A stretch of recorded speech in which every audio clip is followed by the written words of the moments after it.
Hi, my name is Eric and welcome to my movie channel and to my first video ever, maybe my last. If it is, I'll be going out with a bang, or pretty much sure I won't be going out on top if it's my last one. But anyway, I'm here to only talk about good movies. So the idea is that I'm going to be discussing movies that I enjoy. I don't want to be talking about movies that I hate. There's so much negativity out there that I don't feel I need to add to it.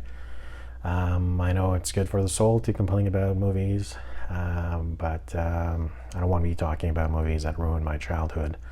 My childhood was pretty much ruined before the new Star Wars movies came out, so I'll be talking about something else. And to start with, I want to talk about Planet of the Apes. And the reason I want to talk about a Planet of the Apes is that first of all, there's less stuff out there about the Planet of the Apes, but also it's a movie franchise that I think is really good.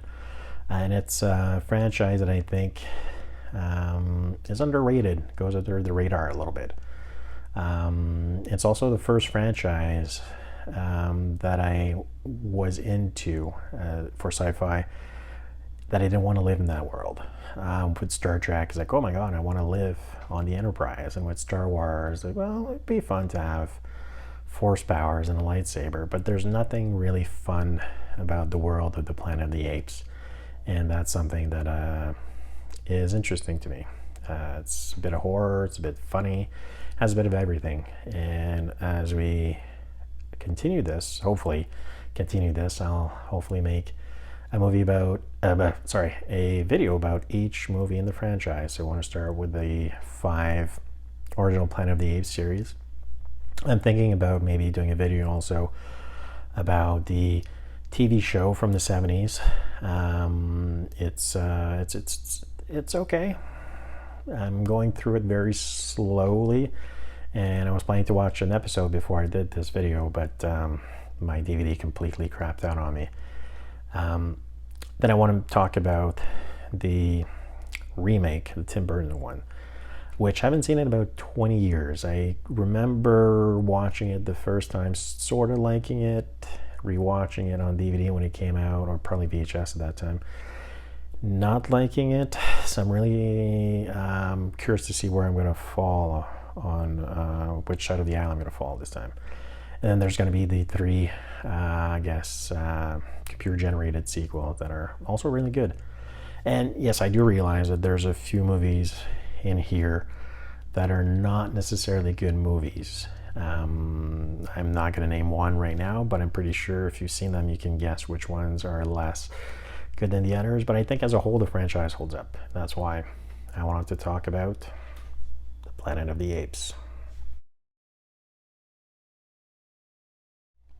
So the Planet of the Apes movie is based on a book by Pierre Boulle that was published in 1963 called La Planète des Singes. It was published in French. It's actually a very good book. I read it in high school, so a couple of weeks ago, I guess.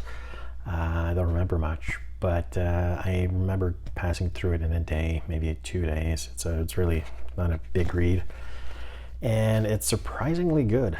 The author, ironically, thought it was his lesser novel, and that was probably the one he's the most known for, but he was not a big fan.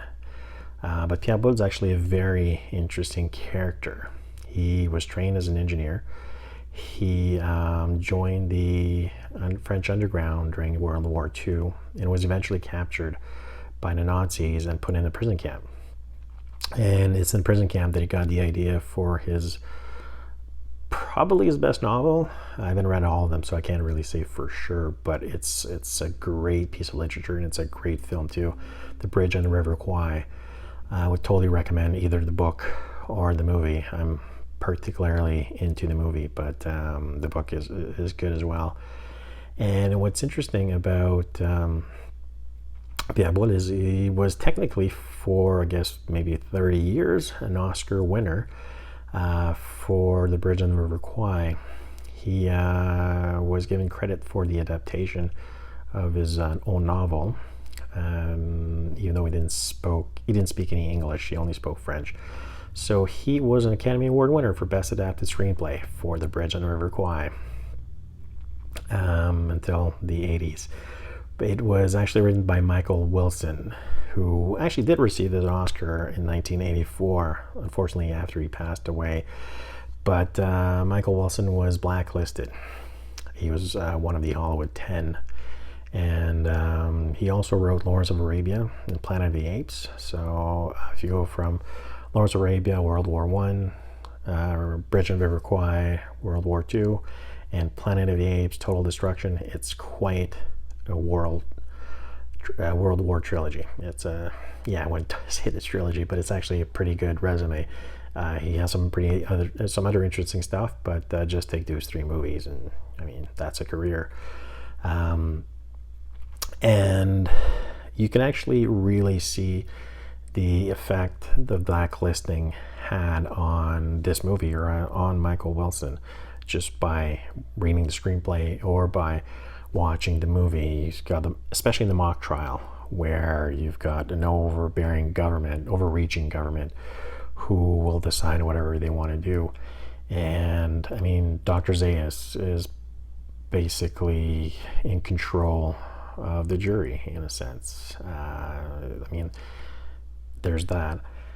There's not accepting dissent, which is what happens to Taylor, or the Charlton Heston character, or also Cornelius and Zira, which are the 2 main ape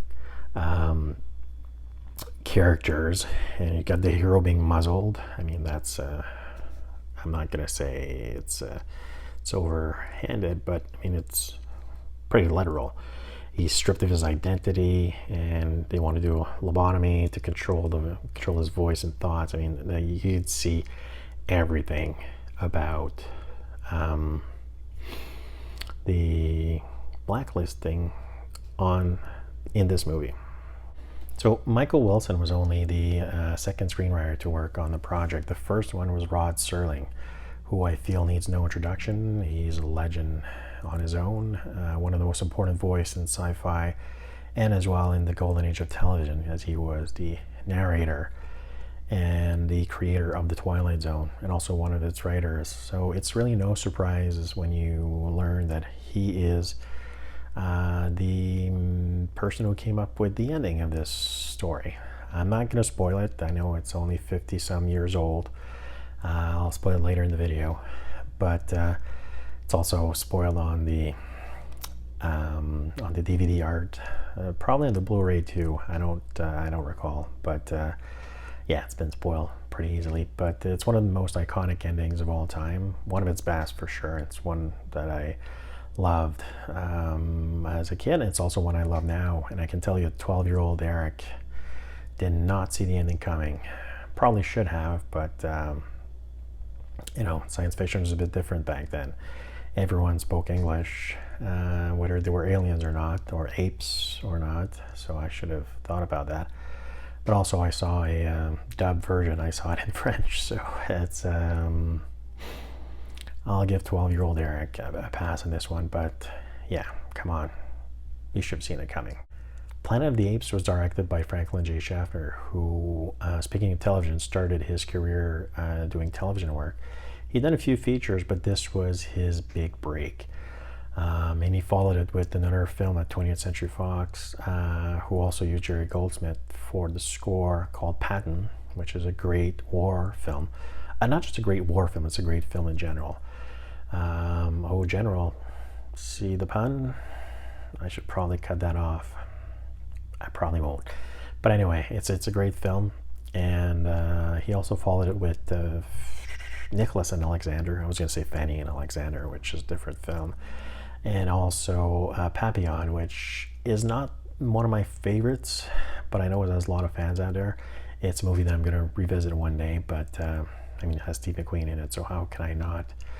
And then he went to do, I think it's called Island in the Stream, which is based on a Ernest Hemingway short story or novella that got 3 Oscar noms. I've never seen it, but I hear it's pretty good.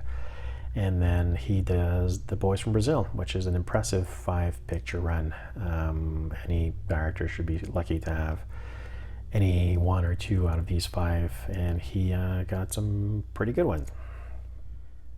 Now, the weird thing about producers is sometimes they get too much credits and sometimes they don't have enough. And in this case, I'm not sure if they do have enough, but I really wanted to mention them, which is Arthur P. Jacobs and Mort Abrahams, who bought the rights to the novel in the not long after it was published, and they saw the possibility in there right away. And they deserve a ton of credit for not only this movie, but the entire series, because without them, it probably would have been made eventually, but probably would have been made really shittily, or it might still be one of those movies that, those books that never actually get adapted. So they went to every studio. No one wanted to touch it. No one saw the potential in it. They thought it would be too costly. I mean, come on, a movie about apes. Who wants to see that? And finally, their hard work paid off when Fox, who was its own studio at the time, decided to take a chance and get into the ape game. I said it, the ape game. One of the reasons the producers were able to convince 20th Century Fox to do the film was they did some makeup tests, famously with Edward G. Robinson. But the tests were done by John Chambers, and that was a game changer. Not only from the movie, but for the entire industry. It changed the makeup game like crazy. Because if the makeup doesn't work, this movie doesn't work at all. Because the makeup allowed the actors to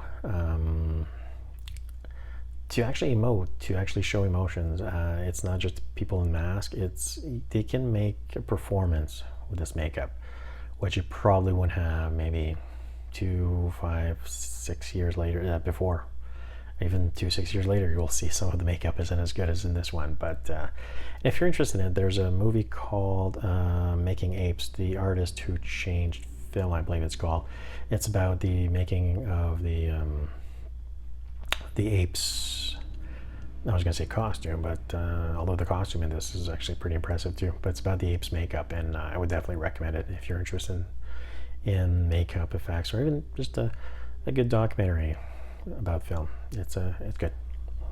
Another thing that was groundbreaking about this movie is the music by Jerry Goldsmith. I could just spend an entire 2-hour video talking about, probably just listing the scores that he's done. He is a legend. He's not just one of the great musical composers in film score, he's just one of the great musical composers, period. He is that good. And this movie probably still would work without this great score, but this just elevates it to another level. It really is innovative. It uses sounds and atmospheric tones to make the film. It's weird, it's scary, it's out of this world, and it really makes you feel like you're on an alien planet, even though you're not. Don't say anything. But yeah, it's really a gateway to this world. We talk a lot about the makeup in this movie, and with good reason. I mean, it's groundbreaking. And we also talk about the music. But one of the things we don't really mention as much, and we should, is the cinematography by Leon Shamroy, who does such a great job here, because if the cinematography doesn't work, then the makeup don't work, because he can actually make the makeup look really, really fake, but he really works well with the makeup and everything else, and he makes it look like an alien planet, especially in the scenes in the desert where they're all walking. It really looks like you stepped onto this new planet, and it's breathtaking. Now, Planet of the Apes came out in 1968, and we tend to think of the 60s as this happy hippie time with all the LSD, the pot smoking, and the flower power, but it was also, it had a dark underbelly.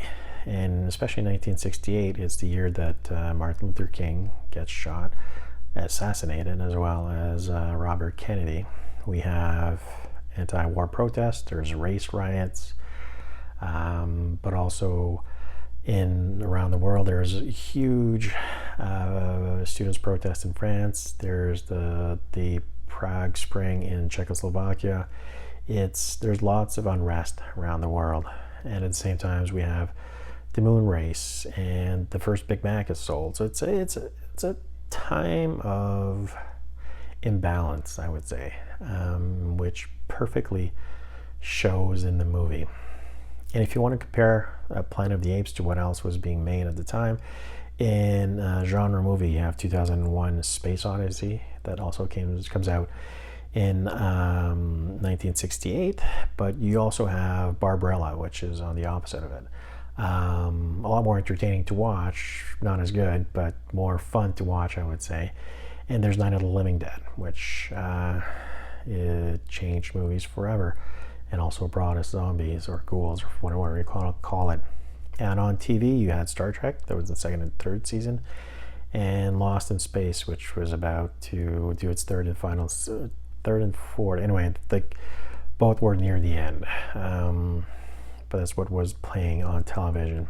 And other movies at the time, you have Rosemary's Baby, which is a great horror film. You have Bullet with Steve McQueen, Once Upon a Time in the West, The Odd Couple, and oddly enough, the most popular film at the time was Funny Lady. Yeah, Funny Lady. You have 2001, you have Rosemary's Baby, Once Upon a Time in the West, and people go see Funny Lady. It's easy to forget today just how popular the franchise was, and it's also easy to forget how big of a merchandising juggernaut it was, because now everything is merchandise. But back then there were hundreds of Planet of the Apes products, going from lunch boxes to Halloween costume, which I really want to get one. They're pretty cool. There's action figures, whatever you can think of, they had it. And there's a live action TV series and also a animated series that I may talk about in a video, but just to give you a quick review of the series, I've seen one episode on YouTube. It's actually a lot better than I expected. It kind of follows the movies and all of that, and it's pretty good. It's called, I think, A Return to the Planet of the Apes. The animation is a step above 1960s Spider-Man, but below He-Man. So but still not.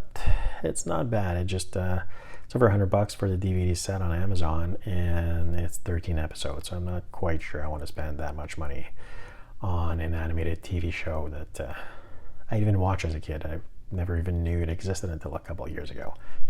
Now, the movie starts in 1972, which is 4 years after the movie is released, and also 3 years after the moon landing, which I have to say that their idea that they're going to be traveling fast, well, at least close to faster than light, and to another planet, wow, I like their enthusiasm.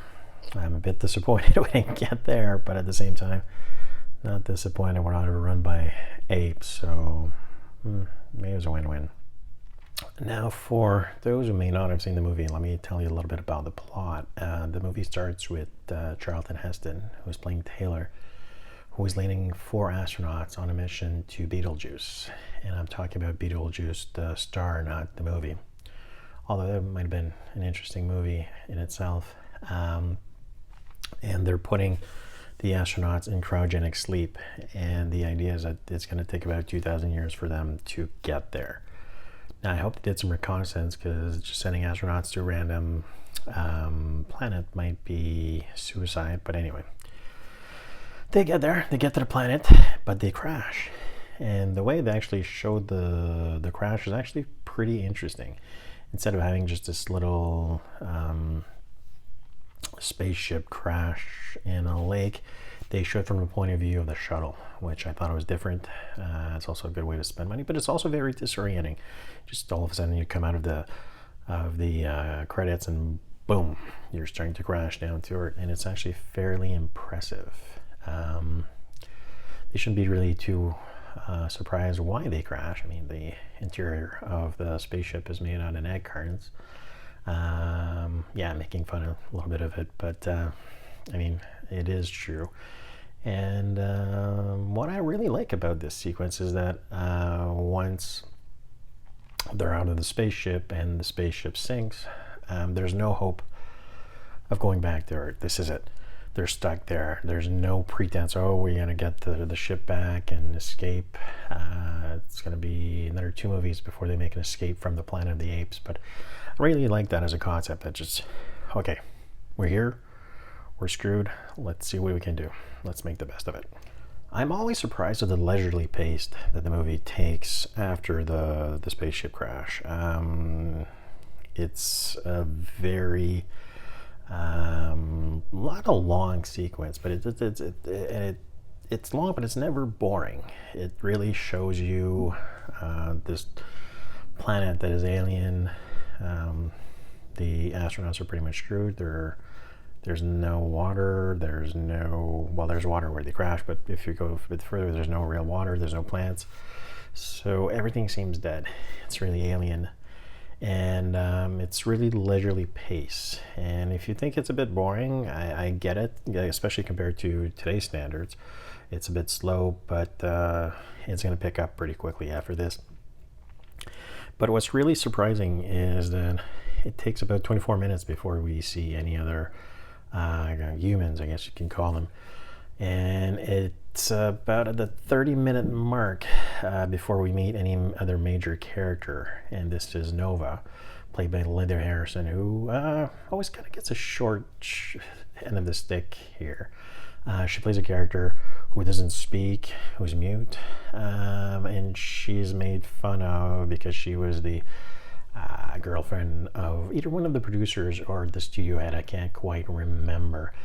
But yeah, she's a lot better than she gets credit for. I mean, she's not just pretty. You know what she's thinking all the time. And it's actually a pretty good performance that should be recognized. But yeah, so it takes about 30 minutes before we see another character. And today would probably be around 15. So the 15-minute mark, you could actually meet someone else. But I like that it takes its time. It sets up a mood, a place, and you know where you are. You're on the planet of the apes. And speaking of the apes, we get to meet them at the 31-minute mark, which one of the most iconic action sequences for a science fiction film. You've seen it in The Simpsons. You've seen it everywhere. It's been copied and pasted everywhere. It's the corn field chase sequence where the apes appear on horses and are starting to hunt the humans for, well, not really fun, because they do eat the corn and all that stuff, but they're doing ethnic cleansing, or could be argued. But anyway, they're killing a lot of the humans, and it's actually fairly brutal sequence. There's always a joke in courts that if you're looking for justice, don't look for it in a court of law, and in this case it's especially true. It's also nice to see that the lawyers are as pompous and irrelevant and as misleading in ape court as they are in real court, and that's where also you see the real impact of Michael Wilson in the courtroom scene. This is where you really see the political stuff really coming out. I mean, it's obvious before with the racial tension and how we treat animals, but he's going to take his experience with the blacklist here and really put it there. So if you liked your movies before they were political, you're going to have to go back to before 1968 to get those, I'm sorry to say. Now, this is probably a good time to bring up Cornelius and Zira, which are the 2 ape characters that are going to help Charlton Heston get out of this madhouse. But they're really the heart of this story. Their relationship is. I mean, they have a really strong bond. They love each other. And it's based on their love and affection, and also the respect that they have for each other. They respect themselves as apes and as intellectuals, which is interesting. And there's a really, one of the sweetest scenes is when Cornelius and Zira want to kiss, and they just kind of look around like, is there anyone looking, and then they kiss each other. I just thought that was really sweet. And Cornelius basically helps Taylor, even if he doesn't really believe his story. There's a scene earlier that I didn't talk about where Zira takes Taylor out of the cage compound and brings him home, and even though he can't talk, he writes down his story, and Cornelius really doesn't believe it. He just, it's not his thing. But he ends up defending Taylor in court. He does it for Zira. Now, this movie doesn't work without Charlton Heston.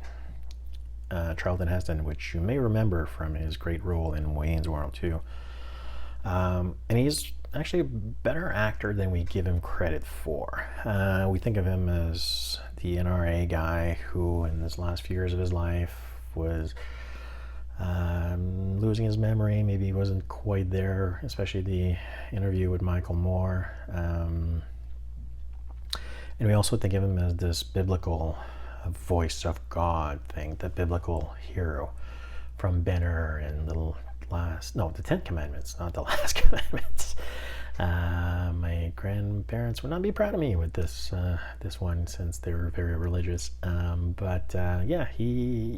think of him as this great hero, the guy who is bigger than life. I mean, he was built bigger than life, and he had a bigger than life charisma, energy, and, as I said, a voice, which is ironic that for most of the movie that you can't hear him talk. It really steals from you, and he kind of creates a sense of loss too, which I find really interesting. So the big stoic classical the hero. He was a character actor, really. But he did play Mexican in Touch of Evil, so I mean, that's range. But he's kind of rugged charm here, and a kind of not a clueless. He's smart, but he's a bit clueless as to what is going on. So it's a good mix, and really, without Charlton Heston, I don't think this works as well. It's also the first of an interesting trilogy for Charlton Heston. So he did 3 sci-fi movies not in a row, but during a short period of time, where after this he does Omega Man, which is I guess the second of the I Am Legend, Last Man on Earth movies, and also Soylent Green, which, if you haven't seen, it's actually pretty good. There's also another twist movie at the end. It's very of its time. So it was Omega Man, much more so than Planet of the Apes. But it's still worth seeing. And even though there's casual sexism and stuff like that, but it kind of plays with the dystopia of it. Now, I wanted to also bring up Kim Hunter, who has something in common with Michael Wilson, as she was also blacklisted to a lesser extent. She's not part of the Hollywood 10, but she lost roles because of how opinionated she was about socialism and stuff like that. And also, she's an Oscar winner. She won for A Streetcar Named Desire. So Marlon Brando was yelling Stella at an ape. But to be more serious, she should also seek out The Seventh Victim, which is her breakout role. It's I think it's one of Val Newton's films. I'm not 100% sure, but yeah, it's a really good gothic horror film from the 40s, I want to say. It's really good, and you don't recognize her at all. If you didn't know it was Kim Hunter, you wouldn't, because in this movie she kind of does something with her voice. She kind of just changes her voice a little. I'm not sure if it's the makeup or if it was a little deliberate choice, but she definitely sounds different than she does in other films. And there's something about her eyes, especially in this movie, where she has the most impressive and expressive eyes. You can just see what she's thinking. She's not an actor trying to act through the makeup. She embodies the character. She just you believe her. You believe she's an ape. You believe she's a scientist who's also an ape. And she tells a story with her eyes. It's like, especially when Taylor first speaks, she's like, oh my God, this is so cool. She's scared at first, and then the excitement kicks in, and you believe everything of it. And without a great actress, this role would not have worked. I also wanted to have a quick mention for Roddy McDowall, who plays Cornelius. He's had I think 270 credits on IMDb. He in genre film, he was in Class of 1984, and also in Fright Night, where he played the vampire hunter, who was a talk show host, or like late show host. Not a late show host, but he presented these horror movies. I guess he was the male Elvira of the time. But yeah, he's really good. Even though for me, he's always going to be Bookworm from the Batman TV show. He's a fantastic actor, and every time I see him pop up somewhere, it makes me smile, because I know it's going to be an interesting performance. And so him, along with Kim Hunter, really are going to set up how the apes are going to act throughout the series, especially since they're going to come back. But with he's a bit more mannered than Zira. He does a bit more mannerisms that are going to, I think, bleed over to some other parts. But he really uses little ticks to elevate the character, which is nice. And I have to say, it's amazing that both him and Kim Hunter had any chemistry acting throughout these masks, and that's fantastic. So, again, great casting. Now, I think we would be remiss if we didn't mention Morris Evans, who plays Dr. Zaius. Dr. Zaius. The character is so great, you have to name him twice, or make a musical out of it on The Simpsons. But yeah, great character actor, does a lot of television work. He was also the puzzler on Batman, the TV series. So maybe I should see if Kim Hunter was on it too. That would be a triple threat. But yeah, so he was also in Rosemary's Baby in 1968. So that's a pretty good year. Rosemary's Baby and Planet of the Apes. That's a pretty interesting year. But he plays a great antagonist. Like all great villains, he thinks what he's doing is right. He also is the face of science as well as religion, and he plays both of them really well. I mean, the religion part he plays more, but he uses religion to get what he wants. And it's not the religion he necessarily believes in. It just means to an end to get what he wants and control people. And that's makes him a villain in my book, and also could make him a priest these days. But also, he's not wrong in the end.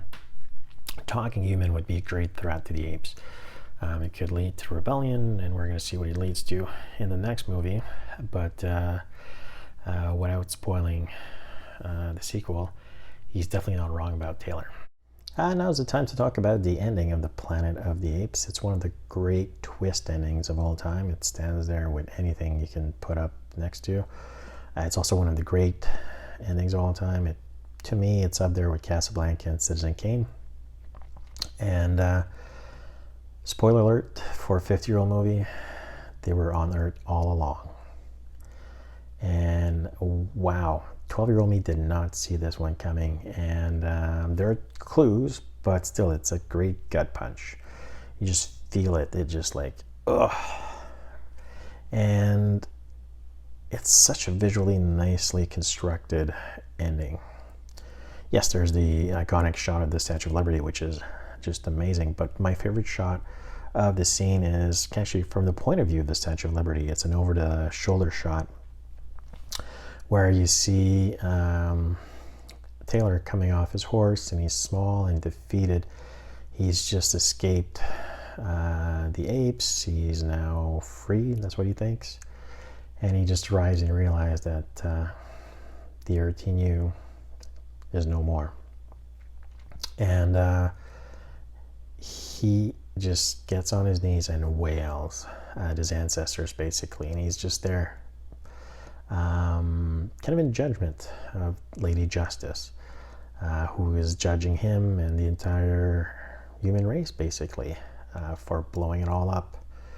And yeah, it's a dark ending, and I love that they just cut to the sound of the waves crashing down on the movie through the credits. It's eternity washing us down, and it's pretty dark. And yeah, my God, what an ending.